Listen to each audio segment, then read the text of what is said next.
When the remote controller is damaged and needs repair, removing the 12 screws on the back of the RC. There are 2 hidden screws inside the anti-slip cover.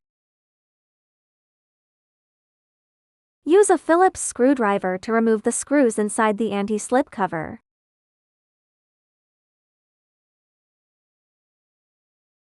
Open the back cover of the remote controller. First, unplug the RC battery power cable.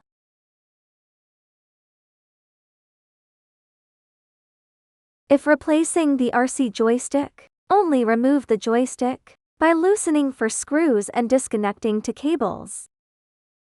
After replacement, reconnect the battery power.